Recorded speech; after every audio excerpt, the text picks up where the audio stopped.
All right, let's go ahead and do it. Welcome to Friday Forums, September 23, 2022. Okay, recent achievement side. So we've got the OKRs project super well underway by now. A ton of work has gone into this across all functions and groups and from the top down in the company. And we're now ready to operationalize this. So we got some more info on this coming in a minute, but just big highlight, big move in the direction of having more insight across the teams and how we're stacking up resources and objectives. Content side, we had a new ultimate guide on vitamins and supplements that went live. And this is, a new addition to the ultimate guides that our members really know and love and are a major source of education and access, through the organic search that is a main driver to awareness of levels. So awesome work on this. And then Caitlin has started work on a new metabolic health 101 project. The objective is to kind of revisit how people get familiarized with not just the company, but also metabolic health, which is the fundamental mission that we're working towards. And we have sort of two ends of the spectrum sometimes with extremely detailed content and extremely approachable content, and building the ramp into that that awareness is going to be something that we'll have some new work on in the next few weeks. Research team is working with the content team on planning the various types of content that we can start to introduce into the product as well. So looking forward to that. We had some updates this week to the IRB protocol in the form of new procedures for deviations from the protocol. So when the standard protocol procedure is not followed by a participant, and then also deletion requests. So how we deal with that. And then research with Dr. Terry Wallace is coming together, and we have a CGM fat burn experiment, which I want to plug everyone kind of taking some time to try that out. It's internally live. We're testing some theories on the association between CGM data and fat burn. So definitely check that out and join us. Casey's episode on Honestly has been just a standout success. We had a couple of notes and threads this week, but essentially it's had a ton of secondary effects from outreach with huge podcasters and people like Jillian Michaels reaching out for a podcast episode, to a major spike in cash receipts this week, and a huge one in basically all the Google trends. So you can see this vertical spike on Google Discover, which is how people, if you scroll in the Google app on iOS or Android, this is the trend line this week. So just a ton of organic interest in what we're doing. We had 3 new affiliates onboarded on the partnership side: Dulce, Alyssa, and Beth. Tons of organic content, which you can see here, which is, we're getting used to this at this point, but we should never take for granted how much the organic sharing is happening without us having to prompt. We had new podcast ad tests with Cleaning Up the Mental Mess with Dr. Caroline and The Art of Being Well with Dr. Will Cole. And then Peter Diamandis had, we're nearing activation on his rollout. So you can see the landing page here. He had a 2-minute spot about levels, which he put together, super organic, super heartfelt, and a real testimonial. So getting ready to roll that out. On the product side, we had a new logging shortcut go live. So if you haven't tried that, if you update the app, it's a long press on the logging button, and that will boot up the camera directly, and then you basically just release the button, and it snaps a photo and logs. So this is a really convenient shortcut. Definitely need to get some internal feedback on this. Up next is scoring v2.2, and levels is in the concepting phase with product, which I'm super stoked for. On the Eng side, we've got labs v1.1, weight and height data in the app, and healthier food choice features all coming together in Eng now. The Prisma migration on the back end is very close. I think there's 6 more repos to migrate. We've got Next.js v12 upgrades, UK beta launch, which we're receiving feedback on in preparation for a round of iterations. And then just across the board on the Eng team, metrics like pickup time, cycle time, review time, deploy, all just coming along this week. So really great stuff on the Eng side. So you can see here a few other really exciting images and/or items. We've got in touch with the Zumba team, learned a ton from them. We had a really awesome testimonial from a member who shared their story with CBS about how levels transform their food and the sort of health transformation that they experienced, including all signs of prediabetes disappearing, drop in blood pressure, stabilization of heart rate, some really amazing stuff. So great week. Jump ahead from here. All right, I want to welcome Peter. So Peter's a Levels member, CrossFit gym and yoga studio owner. He's also a startup investor and entrepreneurial guy, and he and I met a while back, and I'm super excited to have him joining us here on Friday Forum and taking some time here on this Friday to share some thoughts about his journey with metabolic health, his journey with fitness, and what you're excited for in the industry. Thanks for joining us, Peter. Yeah, super honored to be here, Josh. Yeah, would love to kind of hear just from your perspective how you're seeing metabolic health and the relationship with just, or true whole body health and fitness for you, and what you're looking to see in the general population as we see a transition towards individual personal empowerment taking over health. Yeah, my wife and I are actually hippies at heart. We have a huge garden in our front yard and try to eat as local as possible. So when you talk about this type of stuff, it really hits close to home. I remember seeing Josh wearing a continuous glucose monitor in like 2018 or 2019. I thought he was like some crazy guy with a fake tattoo of some sort. And it's come so far. And when this opportunity came to invest in Levels and see it grow to this point, it was just a really eye-opening experience that how many people still need guidance on their food, and they think McDonald's or fast food has no effect on their overall sleep or anything like that. So when I look at metabolic health and coming from the CrossFit world, it really came to the forefront for me right away back in the days when the paleo diet was insanely popular for a hot minute. And just the results it was having on people's sleep and their skin tone and just things like that, that you don't even think about when you think about health. People think about, oh, I need to lose weight or look stronger, which is the immediate thoughts on food. But really for me, it comes to mental health. And so back from 2009, when I really started on this journey, and then probably spiking in the pandemic when people were stuck at home and you saw a lot of fast food ordering and the things that were called essential at the time really opened my eyes just to how crazy this is. And when we talk about metabolic health and having something like Levels to really look at that, it made it a no-brainer for me to be an investor and be a part of this journey. It's amazing to see what you guys are doing. I love all of that. Yeah, I think the mental health element in particular resonates because it's so hidden, it's behind the scenes, and most people just, we compartmentalize everything into physical and aesthetic, and then mental is a different thing, and you treat that entirely differently. And so being able to, Casey really touched on this in her episode with Barry, but we have a number of different labels for the fundamental foundational dysfunction that we can't seem to recognize and address. You're taking a front row seat in this, driving fitness into the daily lives of people at your CrossFit gym and yoga studios. I'm curious from your perspective what you think that we need to see in the industry, whether it's fitness, tools, technology.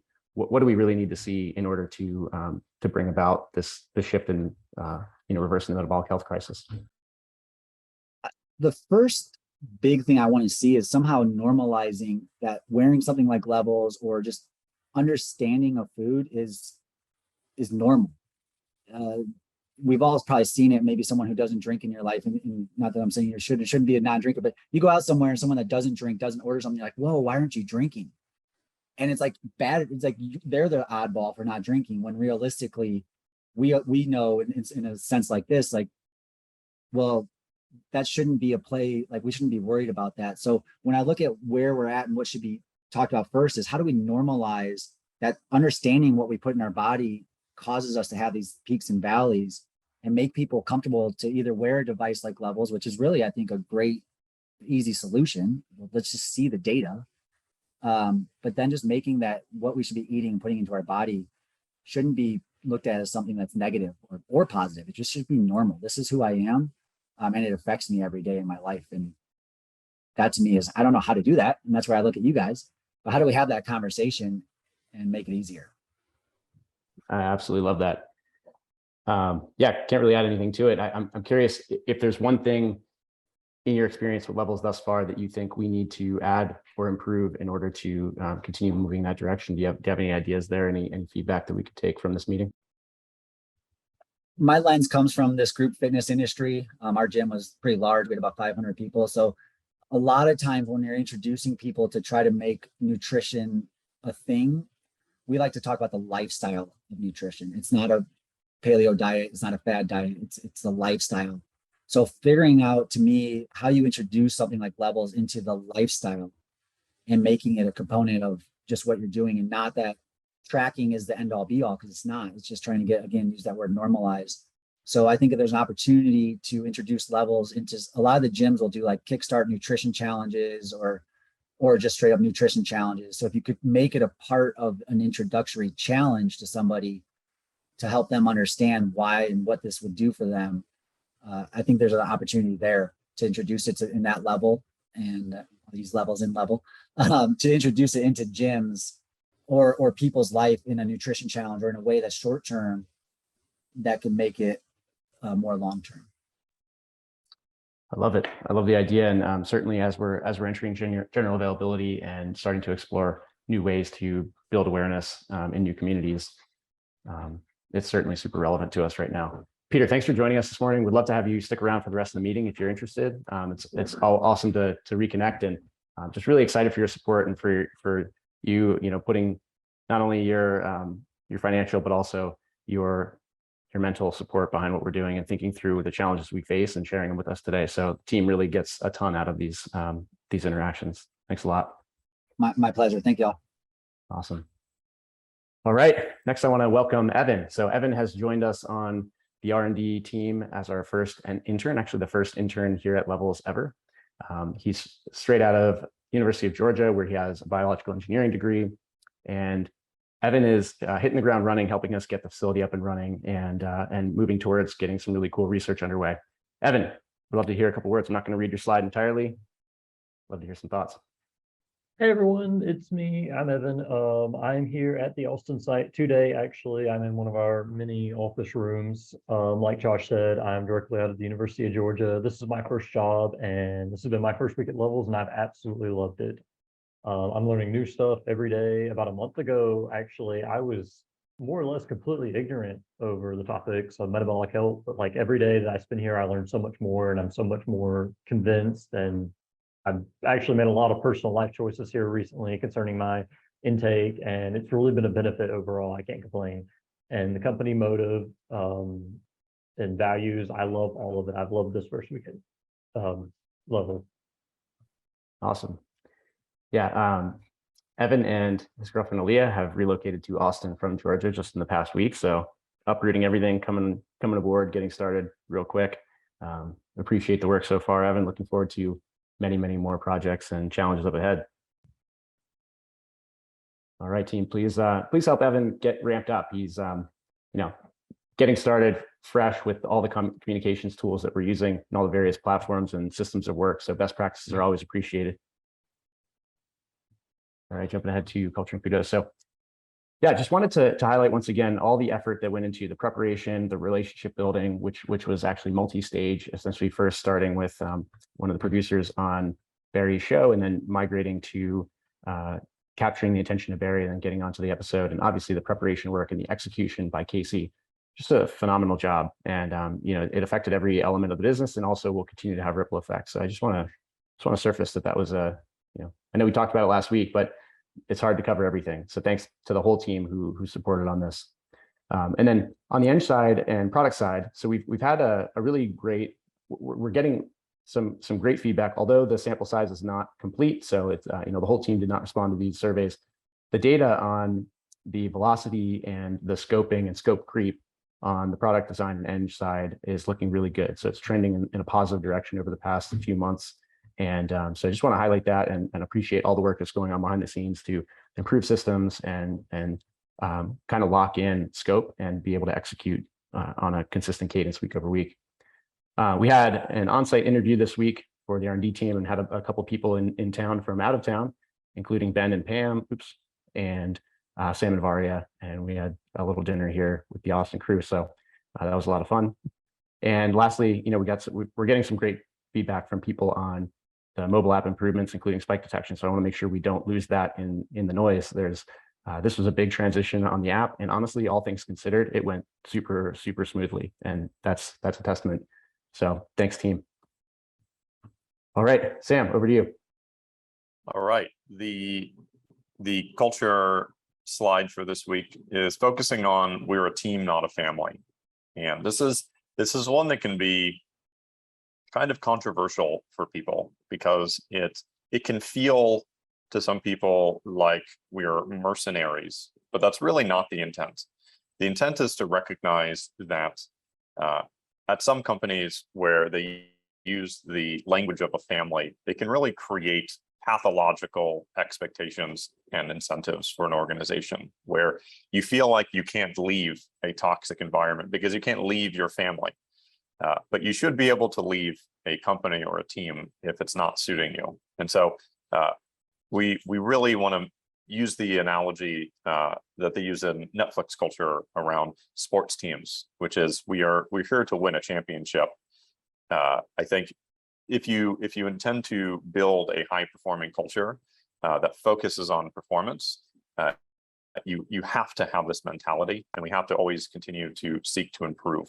So the way that we approach this is we have to recognize that we are all here, focus on the same goals. I think the OKRs project is going to help a lot as we talk about that later, making sure we're all aligned towards the same goals and hold each other accountable to our objectives.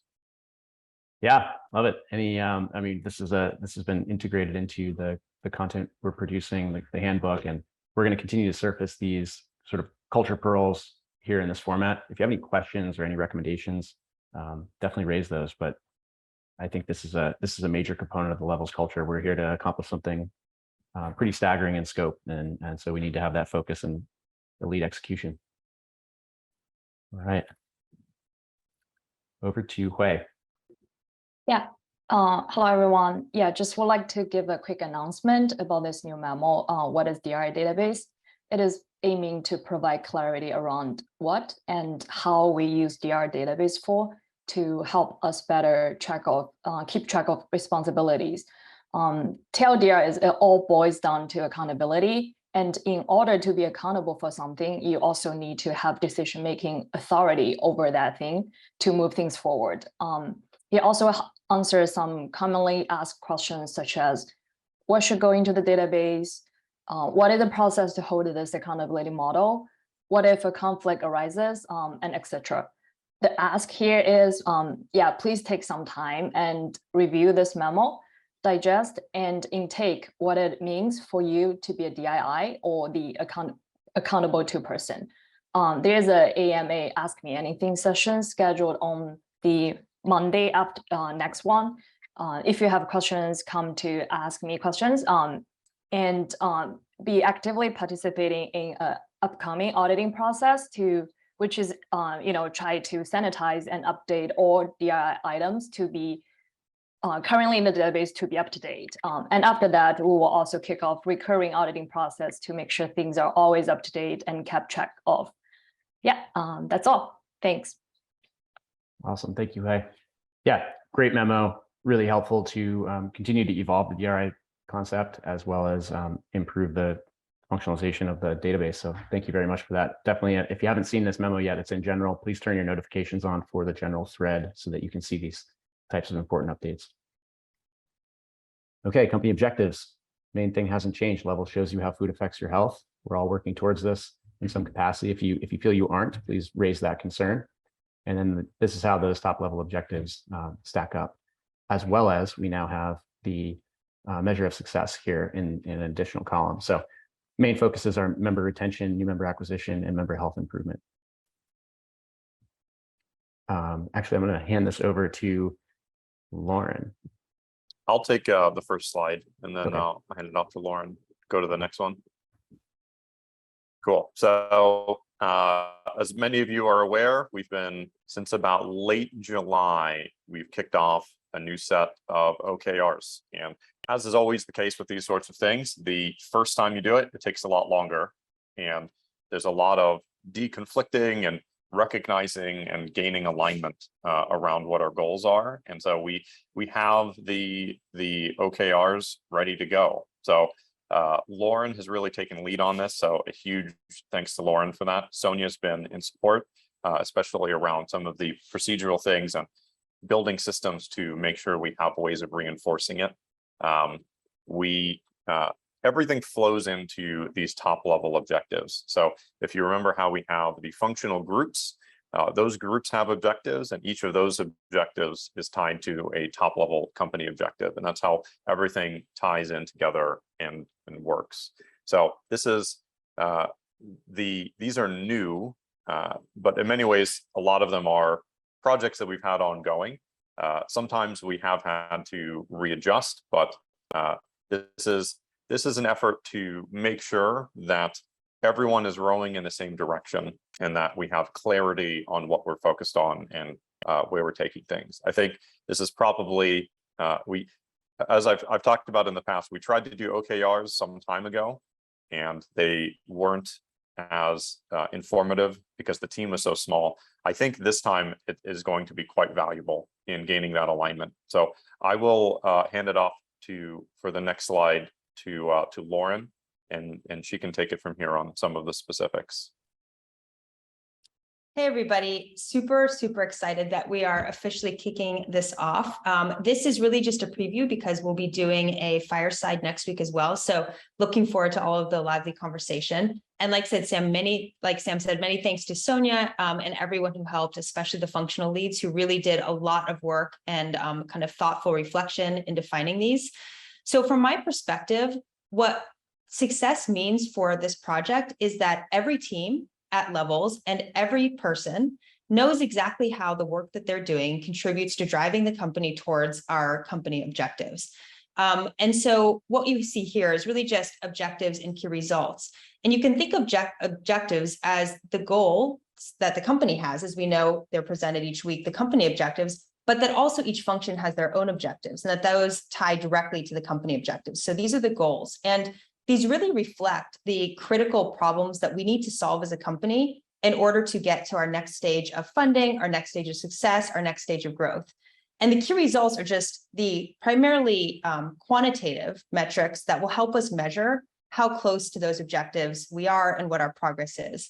So in terms of what this means for everyone on the team, part of the purpose of this exercise was to begin to make sure that we're all on the same mindset in terms of problem solving and thinking in terms of solutions rather than thinking just in terms of features to build or projects to complete or roadmaps to follow. And so setting the stage for being very outcomes focused rather than output focused. So hopefully what you'll see as this kind of framework gets implemented is that there's much more emphasis on, is the work that we're doing solving our problems versus are we completing this project that we set out to do simply because we thought that it needed to be completed. Next slide. Like I said, this is just a preview. So prior to the lengthier conversation next week, there's a few asks of everyone on this call and from the team in general. The first is to take a look at the memo on the fourth quarter functional OKRs, and that will be shared with everybody. And what you'll see is each function and each functional group defining exactly what their focus will be and how they'll measure their progress. There's also a memo that you'll have access to, which explains how we'll be tracking our progress, how this will be reported, and what you can do to follow along, and to always just keep track of whether the work that you're doing is really driving towards your function's objectives and therefore towards the company objectives. And that's the final ask of this team is to start really thinking about everything that you're spending your time on, all of your priorities and your focuses for you personally. Are those directly linked to what your function has outlined as being the most critical and important tasks? Or I shouldn't call them tasks, problems to solve. And can you trace directly how your work links to driving the company forward towards our company objectives? Like I said, coming up next week is another Friday Forum update, and you can look forward to those every week. And each week we'll be featuring one of the functions who will do a deeper dive into their OKRs and how they're thinking about that. And that will be led by each of the functional group leads. And then you'll also have access to an OKR dashboard where you'll see a simple stoplight chart to track progress and to just get a sense of how we're all doing and how we're moving towards success collectively. So to be continued at the fireside next week, and look forward to lots of questions and conversation. Thanks, everybody. Awesome. Thank you, Lauren. Thanks, Sonia. Thanks, Sam. Really looking forward to the rollout here. All right, over to JM. Okay. would you mind stopping the share and spotlighting me? I have to be difficult. All right. And on my screen, it's all listed as backwards, but I assume if I can just get a thumbs up that it's showing not backwards. Okay. Demand capture. We grow the business by converting our audience into members. I'm going to start with Ben's last slide from last week. He and I are going to be on an alternating schedule where he'll present one week and I the next. And I quite enjoyed this last slide, so I thought I'd start with it. It's about eyeballs, emails, and orders, which are the three things we like to measure here on the growth team. But I'm going to talk about how I think about the world. Even though we run a website and online business, I kind of think of the metaphor of the supermarket. And people come in to our store and we'd like to know how many people there are, how they got there, how they heard about us. Are they warmly greeted by this gentleman up here? Some people will come in just to read the articles. That's okay. And we'll gently make the case that they can join levels when the time is right for them. And if one day we showed up to work and the store was more crowded than usual, we would want to know why. And we want to make sure when people come into our store that they can find what they're looking for, understand what we sell, so that they're more likely to buy. And we want browsing to be as convenient as it can be, so that when someone is ready, they know where to look. And on our team, sometimes we have to be detectives. We make sense of the world through attribution. And what I mean by that is we can see where someone comes from when they come into our store or into our website. If they use a code, then we'll explicitly know. If they find us through another website, we'll get that information in our analytics. But it's not always clear what happened. And sometimes crazy things happen without any real attribution. So we put on our detective hat and figure out what that was. And this was a very exciting week for detective work. I learned at Forum last week after seeing sales numbers really be kind of higher than usual for many days last week. I learned at Forum that Barry Weiss put out her episode with Dr. Casey. And we saw a massive surge in searches for levels and for Casey and enjoyed a nice bump in sales from that. But it turned out that wasn't the only thing.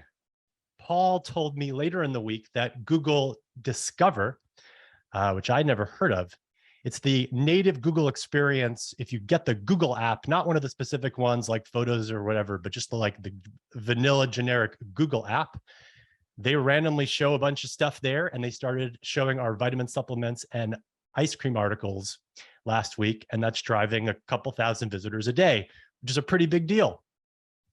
And it was a total mystery, and we could have very easily missed that.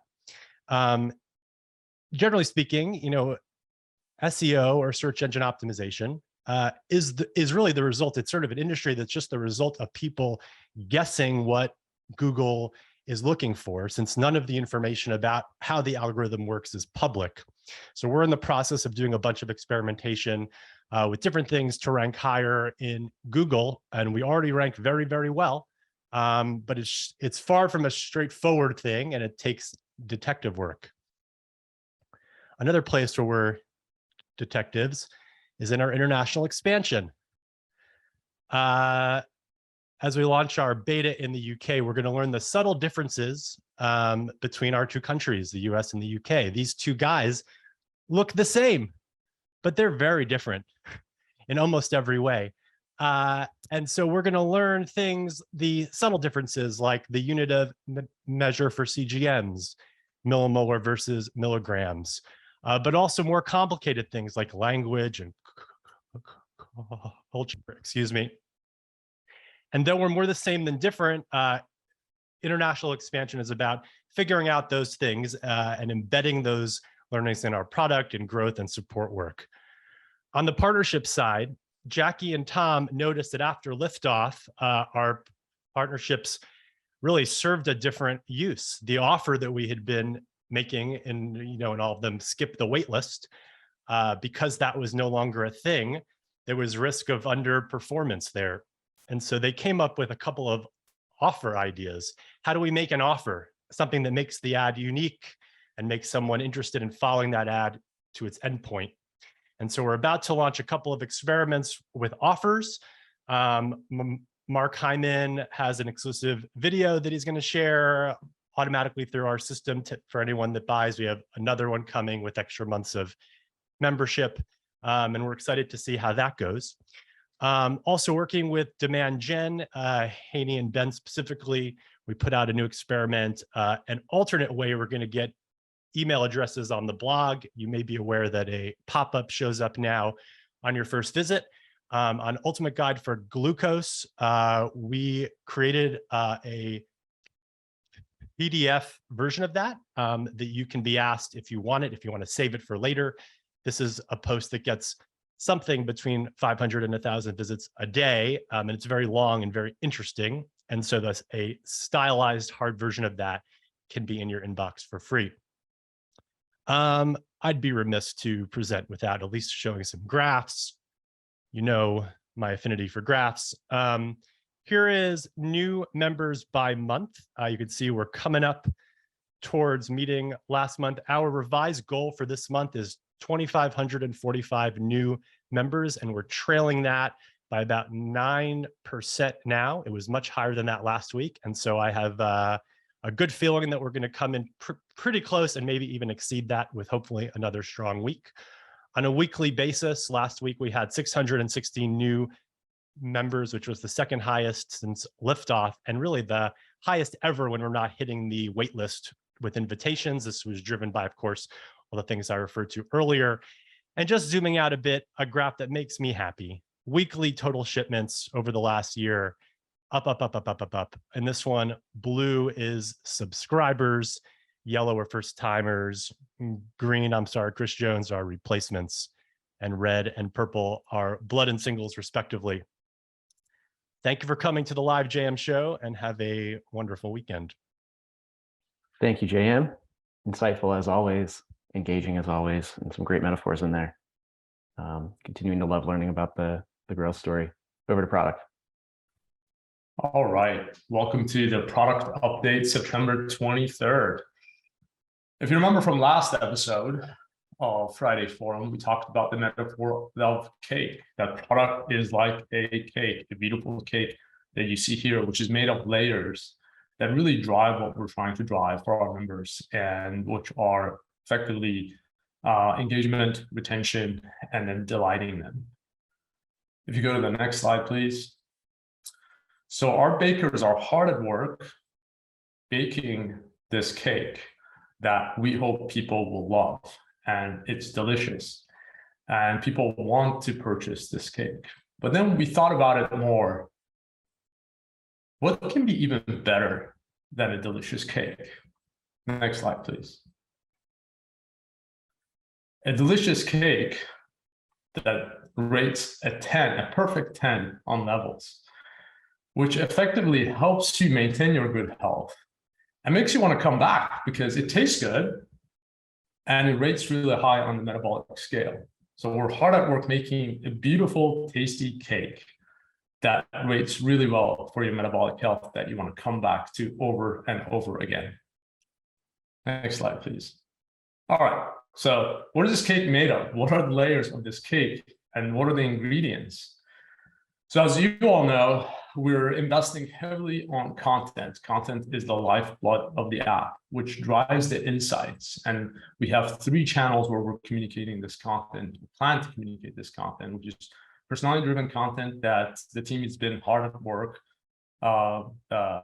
experimenting with, and there's really good indication that this will be some of our most popular content that people will engage with, whether it was the Mallory video that we tested or the video that we've done on social that now have shown to be one of the most engaging videos we've created.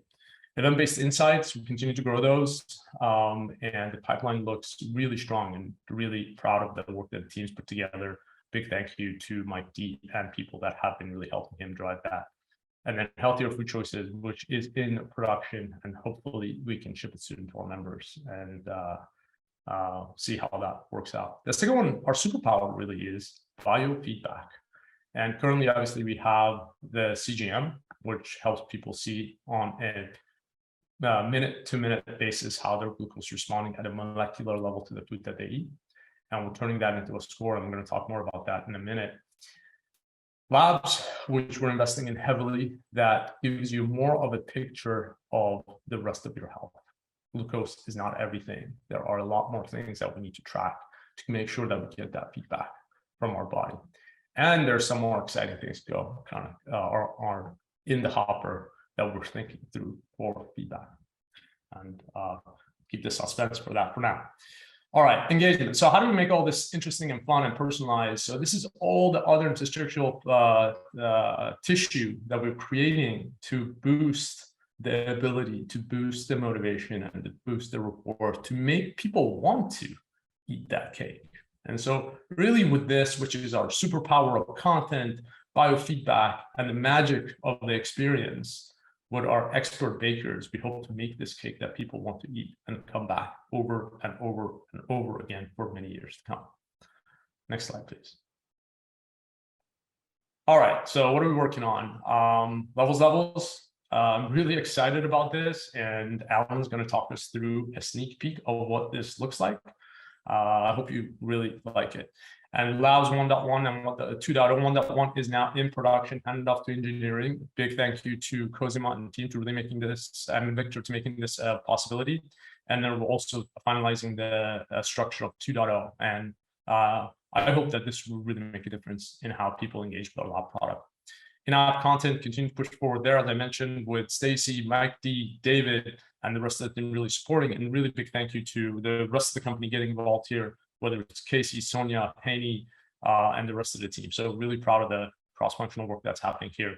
Personalization, we ship demographics. So now that's live in the app as part of the experience to really help us create the personalized experience. And then the scoring, we're going to give you a little bit of update of the new thinking around adding an additional layer that will help people improve throughout the day and also track their progress over time. With that, I'll turn over to David. Thank you. Thanks, Naz. Let's see, is the next slide up yet? There you go. Cool. So last week I talked a bit about how we had shipped the table stakes version of logging 5.0, and then we had a bit of a faster way to get to that logging screen with 5.1. And this week I'm excited that we're launching the logging shortcut. The logging shortcut is if you hold down that action button for about a second, it'll open up the camera automatically. And when you release your finger, it'll take a picture. Just a really fast way to take a food picture, a picture-based log. Whereas if you just tap the button, it's a really quick way to open up a text-based log. And please try it out. It's live today. The demo here is pretty perfectly a spec that we showed a couple weeks ago. Great job on that one, John, and great job on the rest of these features as well. There's more we're going to do on logging, but we're in a pretty good spot right now on the table stakes rails for this. So next slide. And then wanted to quickly recap on how we're responding to member feedback on scoring from that stability ring and spike detection launch. So with version 2.1, there's been a few bug fixes in that, but one of the things that the last thing in this project that we're wrapping up is providing relief for members who are getting all-day spikes. So one of the behind the scenes details for this is that if you tend to have a hot sensor or your average is running really high, people who are averaging over 110 can see all-day spikes. And so we're doing some small back-end change tweaks on the engineering side to bring relief to these people so that they're not getting an all-day spike. And it's a bit of a technical detail, but we're creating less of an artificial baseline for those members who are at the higher range. And then version 2.2 is providing more movement for the stable time metric. So one of the feedbacks that we heard internally and externally as well is that the stability ring is super encouraging, and it gives people assurance that they're doing well throughout the day. But they wanted to see a bit more movement in that. And so right now, with our first launch, the unstable time, that red zone, is calculated from the moment you go 30 over your baseline to the point that you return to 30 above your baseline. And it's a very short window to represent the spike. So what we're doing is going to be expanding that window to more intuitively represent the spike duration. So it'll be that initial spike start, which is that plus 30 over your baseline, but then we'll keep the red line going until you recover and get back to your baseline. So Jason did some really good work on the data analysis side to prove that this would be a good change. And you can see more in threads on the background for this, but looking at the data, it really did make a lot more intuitive sense from a product standpoint to map onto what people expect. And so this should be a pretty positive change for people. But it's going to take a few weeks for this one to get to be under development, most likely. So it's in end review right now to see how long that's going to take. And then lastly, the last thing we heard was that people wanted to see a bit more visual, quick glanceability in terms of how they're doing day by day. If you go into My Data now, you see your spike counts and spike time, but it's a little bit hard visually to see what's the difference between like a 3 spike day and a 1 spike day. And so we're looking at a scoring abstraction that more visually helps you understand the differences. This is not going to be something that we're raising to the forefront to replace the stability ring. This is just something that extends the concept of stability, but is more of a gradient and helps you see day by day what that difference is. So taking the concept of stability, mapping it onto a simple metric, which is most likely going to be variability, which lends itself to a nice color gradient, and that when you're in My Data, you'll be able to see kind of how you're trending day over day. This is going to be a very scrappy test internally. So Galit's working on this now. We want to get the next step is just validating internally that people actually find this useful. So stay tuned next week where we will turn this on, and we'd love your feedback. If it looks like it has legs, we'll continue to design it and release to members as the last kind of iteration on their feedback from the Scoring V2 project, and more to come. Next slide. And okay, next slide. So the main update here is levels. And we wanted to give you a sneak peek on the concept of this, as Josh mentioned. Next slide. So just to set the stage, levels, the opportunity here is levels is shifting towards member health improvement. We don't just want to show you where you're at, although everything we've done to date has been table stakes. So that great logging experience, the scores that we were talking about, that 0 to 10 zone score that Jam was playing around with. But we really want to help people get to improvement. And that is a combination of showing you what the goal is, showing you directions on how to get there, and then also making it really easy and fun on how to get there. So next slide. And we've laid the foundation with the core stuff, logging's there. We have the right now, we close the loop in real time. We show you, we made it very understandable and explainable to show you the opportunities with spike detection as to which parts of your day are most opportune to focus on. And we're shifting towards that improvement. So healthier food choices is really those Google Maps directions, pointing you in the direction as a V1. You can imagine over time that'll extend out into programs like pulling on personalities programs, like perhaps working with someone like Bridget to bring on, step 1, 2, 3, 4 for that. And then as well as your labs, kind of really showing you what the outcome is and showing the proof over time. But next slide. But one thing about, we don't just want to show you the directions. We want to make it as smooth as Google Maps navigation is. Just kind of turn it on and you go there. And so what is the equivalent for that for health improvement and for our product? And I think one of the ways for doing this is really making this fun and making it engaging and helping you get to your goal in a way that is going to kind of motivate you to do it without it feeling like a lot of work. So next slide. How do we take all these pieces that we've laid in the system and glue it all together? And what is that glue that's going to help orient people towards where the goal is, where they're at, how they can get there, and have a good time along the way? And we think that game system dynamics can layer on top and really help with this. So I'll hand it off to Alan to talk through a bit more on the ideas here. Cool. Thanks, David. So yeah, I'm really excited to actually be at this point where we can start exploring this more deeply. And David and I have had a lot of fun looking at the history of games, playing some of them. So I think if you go to the next slide, games have a really rich history of teaching people something new. Probably none of us remember this. Actually, I wasn't old enough to use this, but the original Mac, even when you first learned how to use a mouse, which was kind of a novel new concept for a lot of people, you literally drag this little mouse to the cheese. Quite a delightful little experience there. Next slide, please. And of course, the best games, they kind of stack on top of each other. They take these learnings and they progress you through the system, and you gain mastery over it as you progress, right? And so you start maybe in Mario with this little jump, and then you start hitting things and you get rewards. And then eventually you learn how to jump and maybe potentially kill your enemies, right? In the third section there. So these are sort of learning loops. And we want to start introducing this into levels too. Next slide, please. So the objective of our game is to better understand how food affects your health, right? And this is kind of it's not really a destination. This is sort of the thing you're always doing, right? This game is going to be about sort of being engaged in your well-being. It's You're going to be learning how to take care of yourself or do better, maintain your metabolic health. And sometimes you're going to go back and sometimes you're going to go forward, and that's okay. This is just all part of sort of savoring the journey, right? Next slide, please.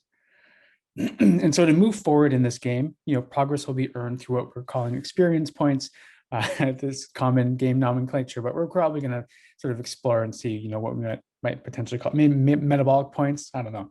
Anyway, so basically these points will be rewarded sort of commensurate with how much effort you're putting in. So really large tasks like challenges or experiments, making a recipe that we suggest, that would be more of a larger reward, right? Medium-sized ones, perhaps it's consistency in managing your glucose variability. And maybe the smaller ones are more everyday tasks, right? Maybe you log something that's good for you. Next slide. So basically this game revolves around what we're calling the metabolic checklist. We know the power of checklists, giving you something to do, giving you some purpose. And really the goal here is to essentially win the day. And to do that, you're going to need to keep your glucose stable. You'll eat some healthy food, and you'll do one of these healthy habits, which is sort of a catch-all for all these great healthy things you can do to maintain or reduce your glucose variability and maintain your health. So you can see there on the right, we're giving you some points for maybe a stable morning, a stable afternoon. For eating glucose-friendly foods, it's maybe you log 3 times. That's part of connecting to that. Or maybe you had some chia seed pudding.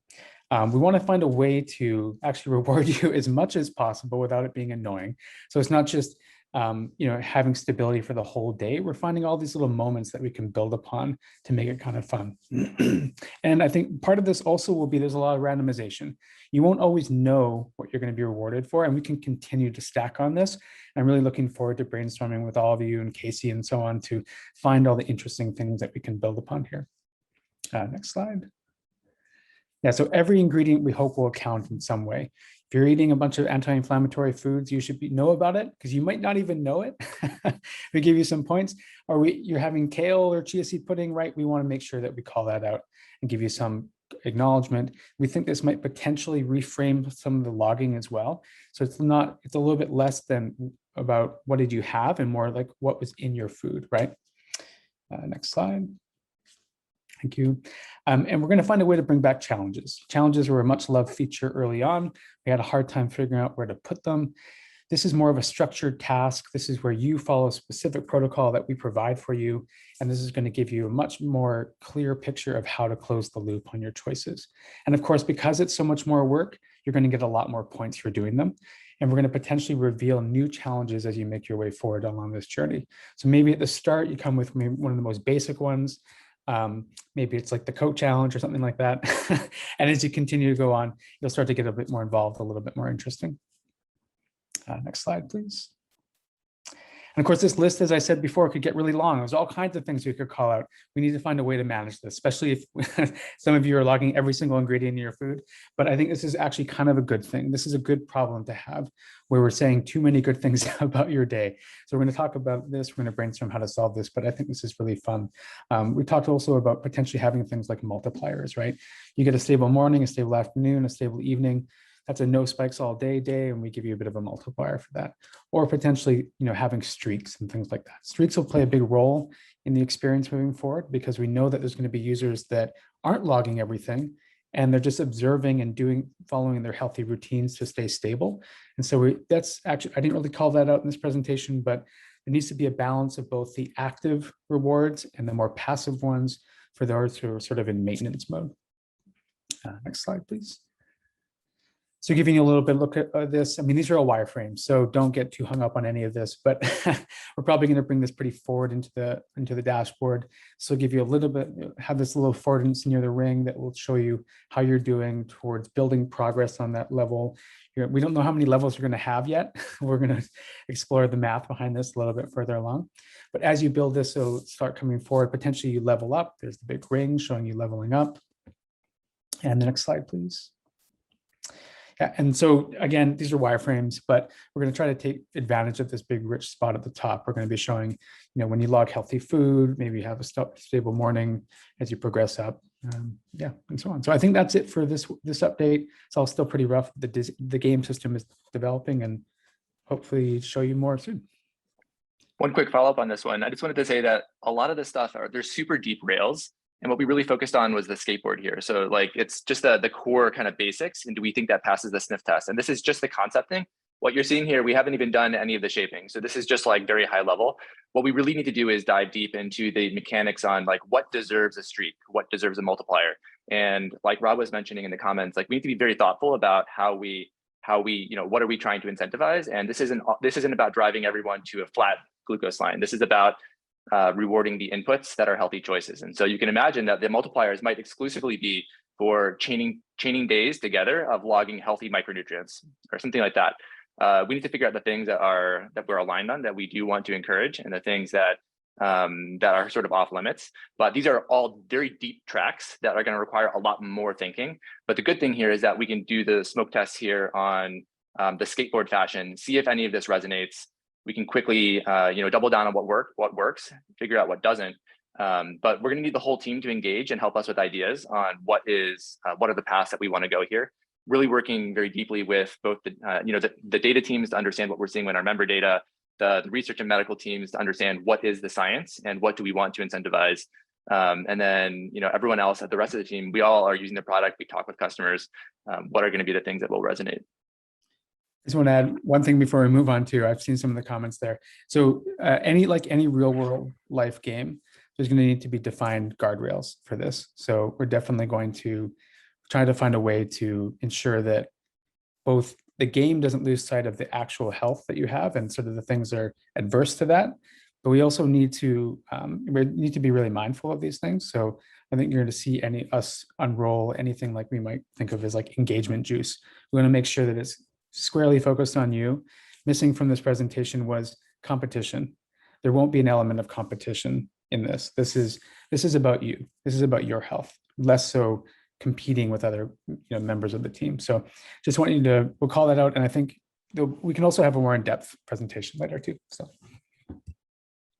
yeah, I love it. And I think one of the beautiful things about all this is making the rules of the game or the goals of the game very transparent to people so that they can read, just like when you're starting, a new game out of a box, you read the instructions and the rules and you decide whether it's a game you want to play. And so I think this is part of that, is explaining the underlying incentives and what we're seeking to achieve, and always making that available to people and receiving feedback on it. So really love the discussion here today, and super excited to see levels coming together. This is the long-term health improvement. Yeah, final thought on this one, just to reiterate, it is a discussion. So I think a lot of great progress here, but we're going to want your feedback, and we're going to be iterating on this in the weeks to come as we start to shape this into real designs. Engineering is not going to start on this for several weeks. So love it. Well, I'm stoked to see the direction and some experimentation starting. All right, we've got quite a bit left here, so we're gonna just turn towards the last few minutes here. So on the experimentation side, I'm gonna jump out of the way on the Athena and Help Scout pilot. Thanks, Josh. So we recently kind of are wrapping up a pilot where we allowed Athena to help us out in Help Scout. So as most of you know, our current model is our entire support team is full-time people, which means by the time that we open up a rec, interview, hire, onboard, it can be 5 months from that posting of rec towards we have someone in the queue really helping, which means we have to nail our forecast in terms of like volumes and orders and support to really do this well. And as we were going through, we realized the volume can go up or down. It can be a podcast, it can be something breaking, and we need a much more flexible model to kind of have more help on demand. So we actually said, well, a great place for us to begin is using Athena and kind of treating them like contractors, like we would, of like, how do we make this as short as possible? So the goals about this is, how do we bring someone on board that is not a full-time employee, limited access, and basically ramp them up quickly to kind of help out when we have spikes in data. So that's kind of really the goal we are going for. Next slide, please. So as we've all gone through onboarding, there's a lot of get familiar with all these departments, engineering, content, go, see what everyone else is doing, take city training. This is an area where if you're just in of like how much is levels or what's a membership and you're kind of relying on FAQs or snippets, you don't need to spend time understanding like what's going on in growth or design or engineering. So how do we streamline it? And specifically, how do we get rid of the city programming training, which I know everyone probably takes every week because it's so much fun. but it's a big time sink.